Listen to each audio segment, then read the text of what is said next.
What's up, and welcome to this week's BFG review. As always, I want to thank anyone who's watched my previous videos and remind everyone to please like, share, and subscribe because it really does help grow the channel. Now, with that out of the way, on to this week's review, which is Sonic the Hedgehog 2, directed by Jeff Fowler and starring Ben Schwartz as the titular Hedgehog, Jim Carrey as Dr. Robotnik/Eggman, Colleen O'Shaughnessy as Tails, and Idris Elba as Knuckles the Echidna. Also starring James Marsden, Tika Sumpter, Lee Majdoub, Natasha Rothwell, and Adam Pally. Sonic the Hedgehog 2 follows Sonic the Hedgehog, ready for more freedom after settling in Green Hills, and Tom and Maddie agree to leave him home alone while they go on vacation.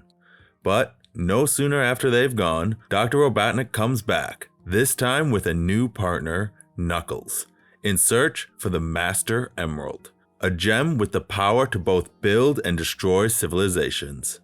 Sonic must team up with his own sidekick Tails, and together they embark on a journey to find the emerald before it falls into the hands of evil. So, as per usual, because this is a franchise and a legacy character, I'm going to start with kind of my general feelings towards the character of Sonic himself. And I love Sonic. I grew up playing the games. Actually, my first game system was a Sega Genesis, and one of the first games I got for it was Sonic the Hedgehog. When the first film came out, I thought it was a delightful buddy road trip film with relatable characters, enjoyable action, and an eccentrically fun villain in Jim Carrey's Dr. Robotnik. And luckily, I feel mostly the same way about Sonic the Hedgehog 2. Just swap buddy road trip for treasure hunting adventure. I do have my issues, mostly with the human characters, but more on that later. Overall, Sonic 2 is another fun family film that meets the expectations set by the first film. It has fast-paced action, some decent humor, and interesting enough characters and story to keep you invested. The film opens right where the last one left off, with Dr. Robotnik still stuck on the Mushroom Planet. And while he's definitely going crazy with the solitude and still having one of Sonic's quills, it shows that he still retains his unique genius by building not only a coffee maker that only makes mushroom coffee, but also a transmitter where he's able to contact Knuckles and able to get off the planet. And Jim Carrey is amazing. If you liked him in the first Sonic film, then you'll love him here. He is dialed up to 11 in this film. He was a 10 in the first one, he's an 11 here. He has gone full Batman Forever Riddler.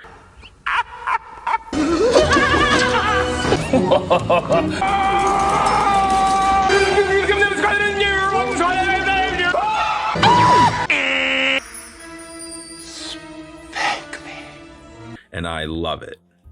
While the character's goal is ultimately the same from the first film, just wanting to dominate the planet/galaxy with robots, they also make him obsessed with destroying Sonic in this movie. So Carrey is able to take the character in new areas, and you can definitely see how his obsession with Sonic is pushing him further and further into his madness. His character doesn't feel like a repeat from the last film. Ben Schwartz is also great again as Sonic. He's just perfect at balancing that annoying yet charming.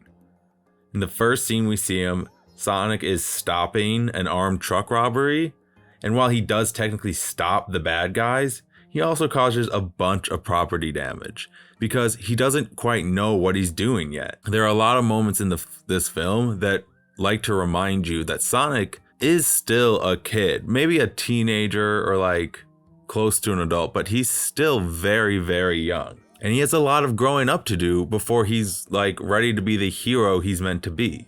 This leads beautifully into his entire arc of the film, in which that he learns that heroism can't be forced and it's more about helping others more than yourself. Knuckles is a great addition to this cast and is made better by the fact that he is played 100% seriously by the incomparable Idris Elba. Honestly, Knuckles might be my favorite part of this film. He views everything through the perspective of battle and war, and that tends to lend itself to several really, really funny moments and actually a few heartfelt ones. He kind of reminded me of Drax from Guardians of the Galaxy in that he kind of takes everything literally. Like there's a moment where Jim Carrey and him make an agreement and he tells him about the Earth custom of a handshake, saying, "We grip each other's hands tightly." And so Knuckles, seeing everything through competition and battle, grabs Jim Carrey's hands and then just essentially crushes it in his, thinking that's what you're supposed to do. And he's surprised when his hand is not crushed.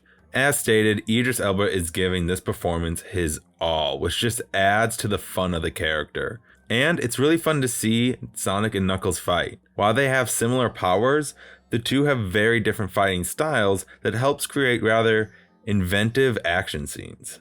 He views everything through the perspective of like battle and war, and that tends to lend itself to several really funny moments, and actually a few heartfelt ones, and helps avoid the cliche of the hero fighting basically their evil self, like in Venom, Morbius, and a lot of the MCU films.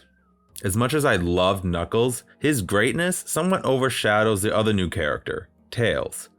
Now Tails isn't bad in any way, but just kind of blah, especially when compared to Knuckles.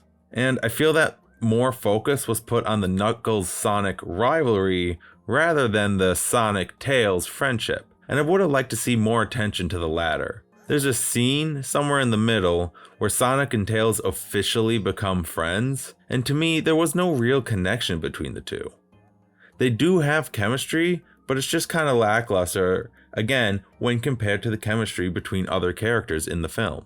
Now this leads me into more of what I didn't enjoy about this film. As I alluded to in the intro, the human characters, besides the villains, were completely unnecessary. There's a quote-unquote twist involving the sister-in-law from the first film, which I thought was hilarious at first, but then the film spent like 15 minutes on a scene that like resolves and focuses on that twist, and it's centered solely on the sister-in-law and her fiance, which are completely separate from the rest of the film. And granted, it is a pretty funny scene. I did laugh a couple of times. It has nothing to do with the story, doesn't feel like it's part of a Sonic film, and just completely stops the film's momentum. And James Marsden's wife, I don't even remember her character's name, Maddie. She is given no personality in this film. She wasn't given any in the first, and again, nothing. She's just there to be support. And even the Donut Lord himself, James Marsden, is given almost nothing to do. He is the one who kind of sets Sonic off on his character arc at the beginning of the film, and kind of is an emotional driver for Sonic, but is mostly useless throughout the plot. The film felt like 25 minutes too long, and I realized that that's all from the human characters. If you cut them from the film, it wouldn't really affect the plot, and I think would really enhance the pacing and really just make this film go from good to great. There are also a few too many plot conveniences or plot holes for my liking. Sometimes I can push beyond potential plot holes if the film's enjoyable enough, but there are a couple too many times where the characters just happen to be in the right place in the right time to save the day or see something happen, or something happens with the characters doing nothing to prompt it. For example, Sonic has this paper map that he's had for his entire life, and it suddenly has this hologram message from his owl mentor that appears exactly when him and Tails need it, and they did nothing to initiate it. They didn't touch it or like speak magic words or nothing. It just happened randomly. Honestly though, those were my only real complaints about the film. Not all the humor landed for me, but I chalk that up to it being more of a family-oriented film, and there was enough laughs that I was enjoying myself throughout most of the story. I will say some of Sonic's pop culture references were pretty cringe.